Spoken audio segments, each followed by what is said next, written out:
Have you always wanted to write a mystery but don't know how and don't know where to start? Well, step this way. Many writers have created lists of rules and guidelines for how to write a mystery. And in this short film, I'm going to tell you mine, 19 of them. And let's be clear, this is not a how-to manual. It's just a set of guiding principles.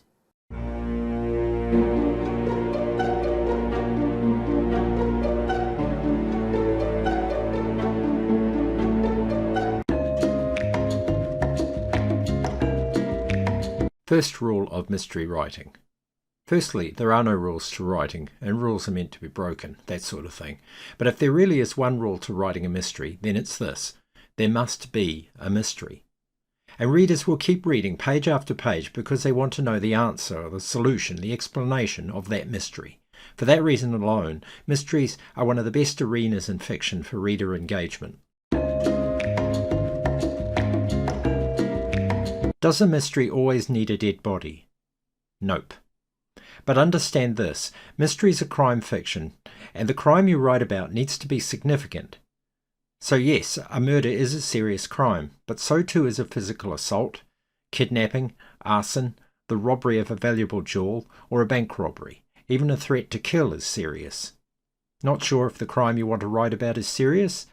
Think of the punishment if caught: 2 days in jail or life, or the gallows. And just to clarify, mysteries need a crime, an actual crime committed, or the threat or fear of one being committed. The mystery must be solved at the end of the story. Ask a question very near the beginning of your story. For example, who murdered Roger Ackroyd? Answer this question very near the end. If you don't answer the question and your story ends and the mystery remains a mystery, the reader will throw your book at the wall, and you along with it if they could get their hands on you. Is there a difference between a mystery and a thriller? Mysteries and thrillers are both crime fiction, but there are differences. Mysteries tend to be about what has happened. Who killed John Smith? Whereas thrillers tend to be about what will happen next. Who is killing off the members of John Smith's family? I made a short film explaining the difference between mysteries and thrillers, and I'll link to it at the end.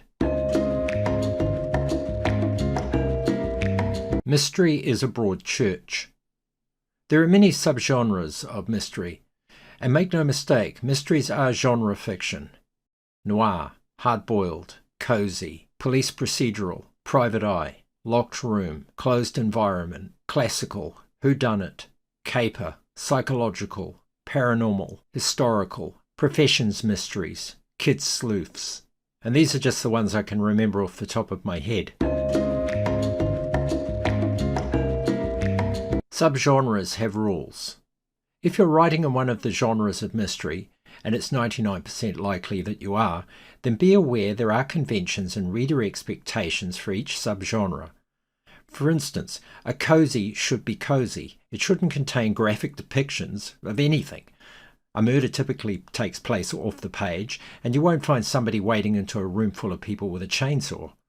A police procedural should be about police officers working a case. A spy thriller should have at least one spy in it. I don't have time in this film to detail all the expectations and nuances of all the subgenres, but I'll tell you this: unless you are one of the masters of literature, mess with reader expectations at your peril.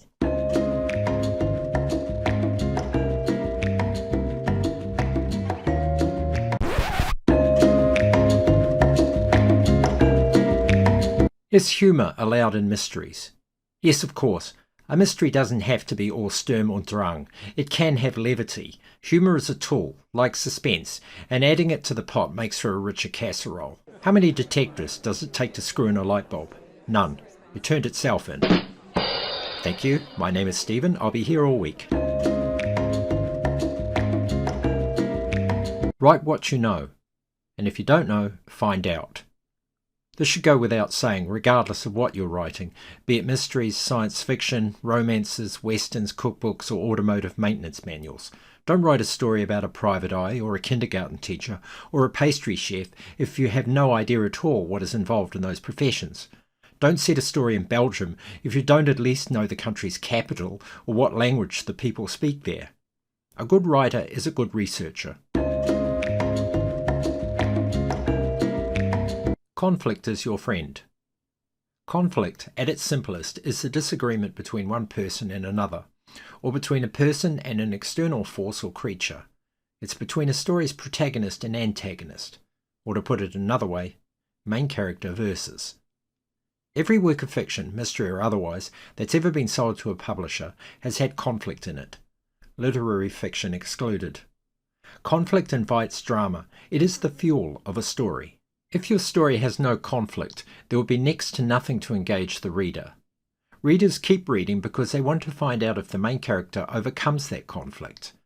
Does the main character succeed, win, escape, survive, solve the mystery? Conflict can be in your face and in the moment.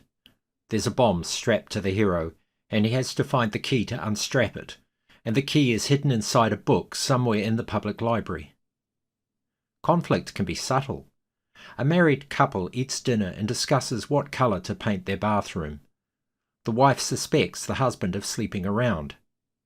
"What colour shall we paint it?" he asks. "Red," she says, staring at him.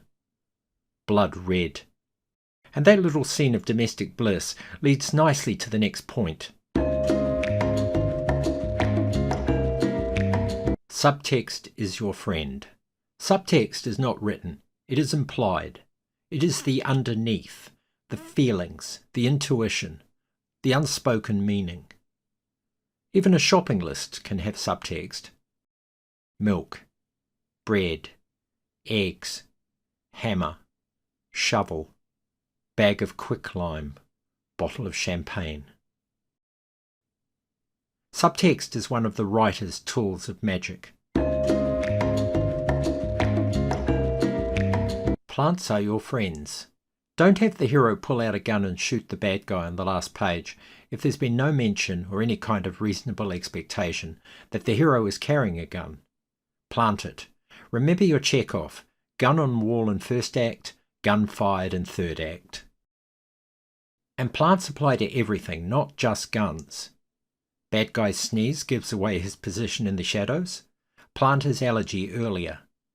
Hero must rescue cat from tree, but he can't. Plant his fear of heights earlier. Without planting, events and actions can appear implausible. A good writer is a good gardener. And yes, I know I'm retooling Chekhov's meaning. He was more concerned with the relevance of things in a story. That is, don't include something if it isn't needed later. Play fair. Feel free to mislead and misdirect your readers. Let them reel in lots of red herrings. But always play fair. Give your readers some real clues, so at the end of the story they'll slap their heads and sigh, "Oh, but of course." Give them enough clues to almost solve the mystery, before you yank back the curtain and startle the snot out of them. One of the biggest expectations a reader of a mystery has is that the author is playing fair with them, so never try to trick your readers. Your book will be thrown at the wall. And pro tip, if you end your story with, "It was all just a dream," you'll hit the wall before your book does.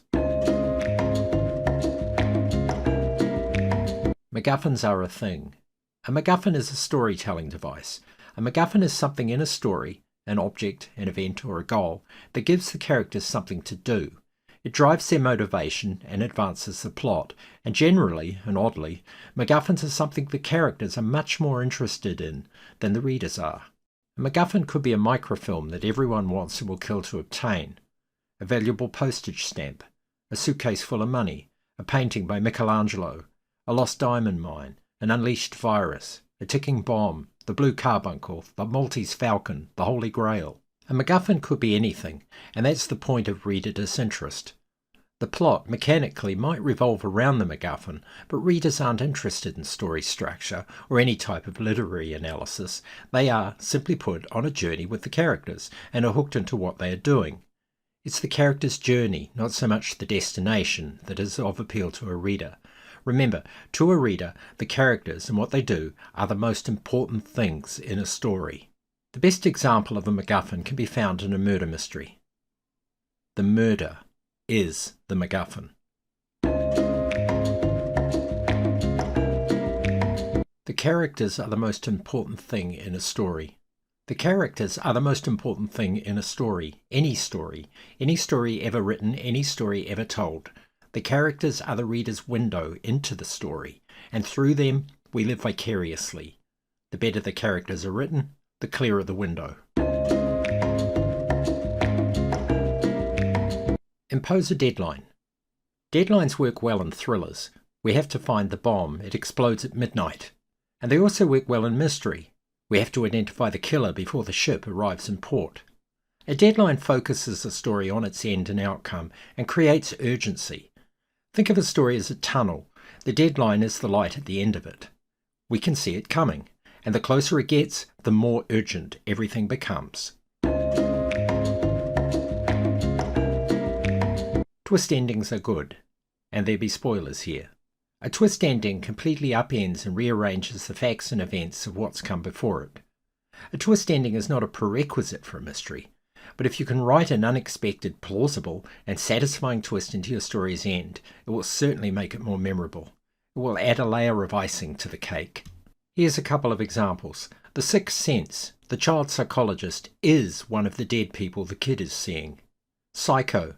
Norman Bates is his mother, or he thinks he is, and he is the killer. Pro tip: twist endings are never arbitrarily dreamt up at the end of writing a story. They are written in right from the very beginning. Robert Bloch knew on page 1 of Psycho that Norman Bates' mother was dead and that Norman was the killer, and Bloch carefully hid this in the fabric of the storytelling. He didn't let the reader in on the truth until the very end. Plot twists are also good. Plot twists can appear anywhere in a story and are different to the twist ending. Plot twists change something significant about the story and of the characters, but they don't rewrite the whole thing. Here's a couple of examples. Star Wars. Luke, I am your father. The Shining. All work and no play makes Jack a dull boy.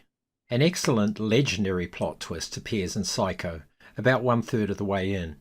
Mary Crane, the book's main character, the one we've been following and who we care about, is murdered. She's gone for good, never comes back. Bloch was one of the masters of literature. He could get away with that kind of thing. Last rule of mystery writing. Ignore all of these rules or guidelines at your pleasure, except for the first one.